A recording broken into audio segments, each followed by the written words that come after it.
എനിക്കൊരു senior theatre ആക്ടറിൻ്റെ ഗവൺമെൻറ്റിൻ്റെ scholarship കിട്ടി, ബെസ്റ്റ് സീനിയർ തിയേറ്റർ ആക്ടർ. അപ്പോൾ ഇതൊക്കെ കിട്ടി. പിന്നെ 5 വർഷം ഇപ്പോൾ NSD പോലെയുള്ള സ്ഥലങ്ങളിൽ അവരുടെ ഫെസ്റ്റിവലിൽ 2 പ്രാവശ്യം പോയി നാടകം കളിച്ചതിന് ശേഷമാണ് ഫിലിം ഇൻസ്റ്റിറ്റ്യൂട്ടിൽ പോകുന്നത്. പിന്നെ ഇന്ത്യ മുഴുവൻ യാത്ര ചെയ്തു. അപ്പോൾ നമുക്ക് ഒരുപാട് തെറ്റിദ്ധാരണകളൊക്കെ ഉണ്ടായിരുന്നു അഭിനയത്തിനെ കുറിച്ച്, നാടകത്തിനെ കുറിച്ചിട്ടൊക്കെ.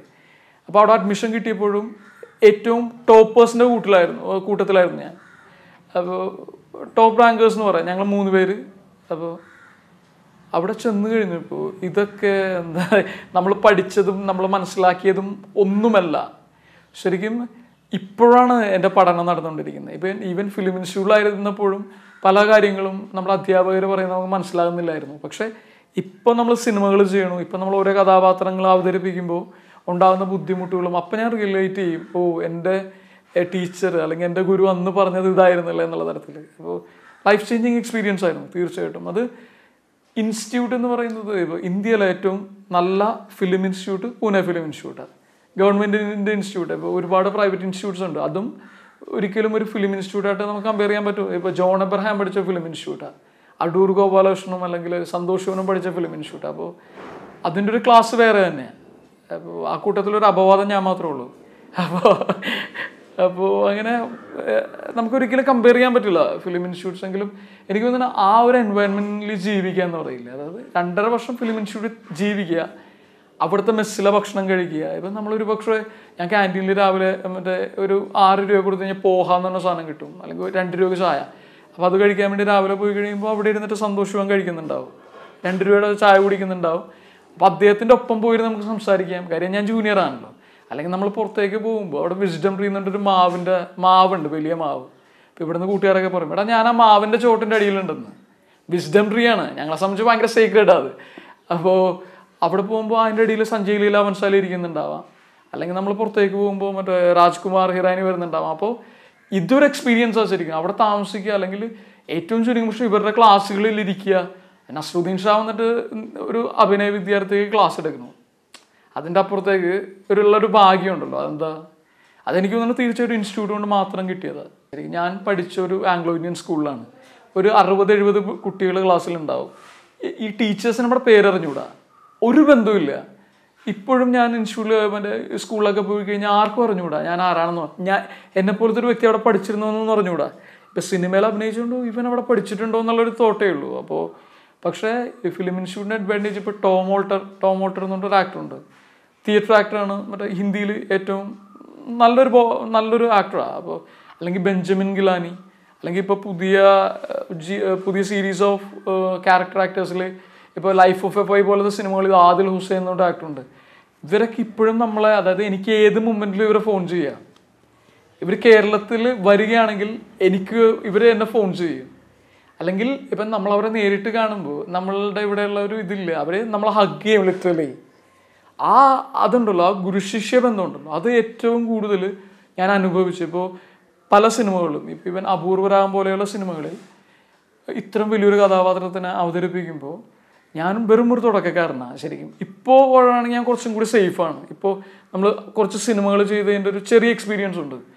അപ്പോൾ നമ്മളിങ്ങനെ ഒരു ഷോട്ടുണ്ട്, അതായത് ലെങ്തി ഷോട്ടാണ്. ഇപ്പോൾ സിബിസാറിൻ്റെ ഒരു സ്റ്റൈലാണ്, പുള്ളി ലെങ്തി ടേക്സ് എടുക്കാറുണ്ട്. അപ്പോൾ ക്യാമറ മൂവ്മെൻറ്റും നമ്മൾ ഒരുപാട് ഡയലോഗ്സ് പറയണം. അപ്പോൾ എന്നെക്കൊണ്ട് സാധിക്കുന്നുണ്ടായിരുന്നില്ല, ചെയ്തു.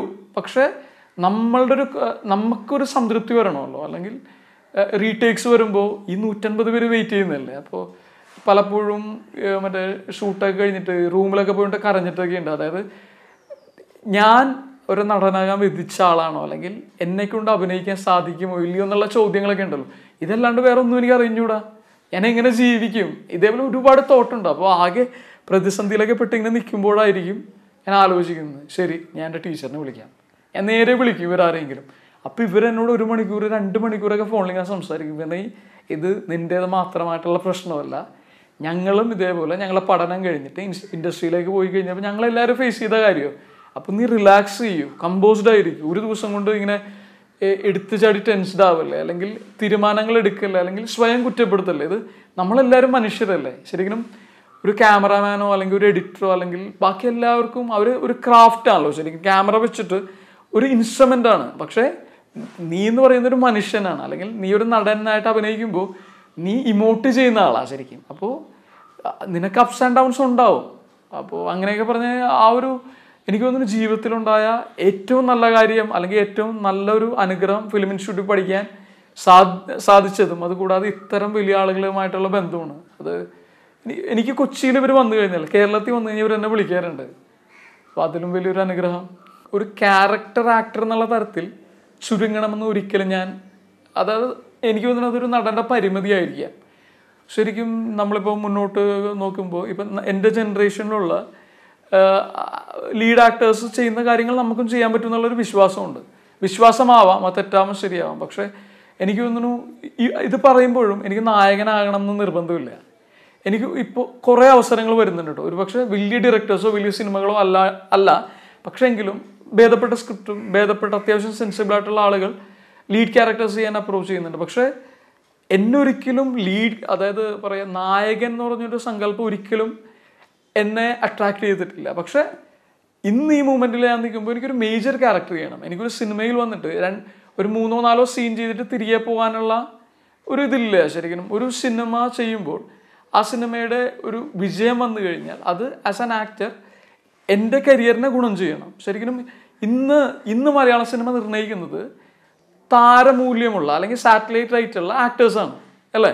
അപ്പോൾ അതിൻ്റെ ഒരു അഡ്വാൻറ്റേജ് എന്ന് പറഞ്ഞു കഴിഞ്ഞാൽ ഒരു നടന് സാറ്റലൈറ്റ് റൈറ്റ് വരികയാണെങ്കിൽ അദ്ദേഹത്തിന് കൂടുതൽ അവസരങ്ങൾ കിട്ടും. അതായത് മുതിർന്ന, അതായത് നല്ല സീനിയേഴ്സ് ആയിട്ടുള്ള ഡയറക്ടേഴ്സ്, നല്ല സീനിയേഴ്സ് ആയിട്ടുള്ള സ്ക്രിപ്റ്റ് റൈറ്റേഴ്സായിട്ട് വർക്ക് ചെയ്യാനുള്ള ഓപ്പർച്യൂണിറ്റി ഉണ്ടാവും. അങ്ങനെയാണെങ്കിൽ അയാൾ അതിൽ നിന്നും മുൻപോട്ട് പോകും. അപ്പോൾ തീർച്ചയായിട്ടും ഞാനിപ്പോൾ ആഗ്രഹിക്കുന്നതും അല്ലെങ്കിൽ എൻ്റെ ലക്ഷ്യം തീർച്ചയായിട്ടും ഒരു വിൽക്കപ്പെട്ടു പോകുന്ന ഒരു ഉൽപ്പന്നമാകുക എന്നുള്ളതാണ്. ശരിക്കും ഞാൻ പൊതുവെ ഫ്രാങ്ക് ആയിട്ടുള്ള ആളാണ്, ഞാൻ സംസാരിക്കുന്നത് മനസ്സ് തുറന്നിട്ടാണ്. അപ്പോൾ കാര്യം അങ്ങനെയാണെങ്കിൽ എനിക്ക് കുറച്ചും കൂടി നല്ല കഥാപാത്രം കിട്ടും, അല്ലെങ്കിൽ കരിയറിൽ ഗ്രോത്ത് ഉണ്ടാവും കുറച്ചും കൂടി വേഗത്തിൽ. എനിക്ക് പെട്ടെന്ന് കരിയറിൽ ഗ്രോത്ത് അല്ല ഞാൻ ഉദ്ദേശിക്കുന്നത്, പക്ഷെ ഞാൻ ആഗ്രഹിക്കുന്നു എനിക്ക് അതായത് ഞാൻ വർക്ക് ചെയ്തത് ഒരുപാട് നല്ല സംവിധായകർക്കും വർക്ക് ചെയ്തിട്ടുണ്ട്. അപ്പോൾ നല്ല വേഷങ്ങൾ എനിക്ക് ലഭിക്കണം എന്നുള്ളൊരു ആഗ്രഹമുണ്ട്, അല്ലെങ്കിൽ കരിയറിനെ ഗുണം ചെയ്യുന്ന തരത്തിൽ മുന്നോട്ട് പോകാൻ സാധിക്കണം. എനിക്ക് തോന്നുന്നു ഇപ്പോൾ നമ്മളൊരു 2 വർഷം പറയുന്നതിൻ്റെ അപ്പുറത്തേക്ക് എനിക്ക് തോന്നുന്നു കഴിഞ്ഞൊരു 7 വർഷം എടുക്കുക അല്ലേ. ഒരു 7 വർഷം എടുത്തു കഴിഞ്ഞാൽ ആ കാലഘട്ടത്തിലുണ്ടായതിൽ നിന്നൊക്കെ ഒരുപാട് മുന്നോട്ട് വന്നില്ല മലയാള സിനിമ. അതായത് പ്രത്യേകിച്ചൊരു ഞാൻ 3 വർഷം മുമ്പുള്ള ഒരു IFFK അറ്റൻഡ് ചെയ്തപ്പോൾ വെട്രിമാരൻ എന്ന് പറഞ്ഞ സംവിധായകൻ പറയുകയുണ്ടായി. അതായത് പണ്ട് ഞങ്ങൾ മലയാള സിനിമകൾ കണ്ടാണ് പഠിച്ചത്, പക്ഷേ ഇന്ന് മലയാള സിനിമക്കാർ നമ്മളെ കണ്ടു പഠിക്കുന്നു എന്നുള്ള തരത്തിൽ പറഞ്ഞു. അപ്പോൾ ഇത് സംഭവിച്ചൊരു 3-4 വർഷം മുമ്പാണ്. അപ്പോൾ അന്നൊരു സിനിമാ പ്രവർത്തകൻ എന്നുള്ള നിലയിൽ എനിക്ക് വ്യക്തിപരമായിട്ട് ദുഃഖം തോന്നി. കാര്യം നമ്മളും ഇതിൻ്റെ ഒരു ചെറിയ ഭാഗമാണല്ലോ. അപ്പോൾ പക്ഷേ ഇന്ന് എനിക്ക് അഭിമാനത്തോടു കൂടി പറയാം, അതായത് 4 വർഷം മുമ്പുള്ള ഒരു മലയാള സിനിമ കൾച്ചറല്ല നമുക്കുള്ളത്. അതായത് ഒരുപാട് നല്ല പരീക്ഷണങ്ങൾ ഉണ്ടാകുന്നുണ്ട്, ഒരുപാട് നല്ല പരീക്ഷണങ്ങൾ ഉണ്ടാകുന്നുണ്ട്, ഒരുപാട് പുതിയ ടെക്നീഷ്യൻസും പുതിയ ആക്ടേഴ്സും വരുന്നുണ്ട്. എനിക്ക് വളരെ പ്രതീക്ഷയുണ്ട് മലയാള സിനിമയിൽ. കാര്യം ഇപ്പോഴും നമ്മളോട് കഥ പറയാൻ വരുന്ന ആളുകളൊക്കെ ഒരുപാട്, അതായത് 20-18 വയസ്സുള്ള കുട്ടികളൊക്കെ വന്ന് പറയുന്ന ചില സാധനങ്ങൾക്കെല്ലാം ഭയങ്കര സ്പാർക്കുണ്ട്. അപ്പോൾ ഭാവി എനിക്ക് മുന്നോട്ട് തന്നെയാണ് മലയാള സിനിമ പോയിക്കൊണ്ടിരിക്കുന്നത്. ഒരു കാലഘട്ടം ഉണ്ടായിരുന്നല്ലോ, അതായത് സൂപ്പർ ഹീറോ പരിപാടിയൊക്കെ നിർത്തിയിട്ട് ഇപ്പോൾ ഏതൊരു മനുഷ്യനും റിലേറ്റ് ചെയ്യാവുന്ന റിയലിസ്റ്റിക് സിനിമകളും പുതിയ തരം സിനിമകളൊക്കെ ഉണ്ടാകുന്നുണ്ടല്ലോ. അതെനിക്ക് തോന്നുന്നു വളരെ പ്രതീക്ഷാജനകമാണെന്ന് തോന്നുന്നു.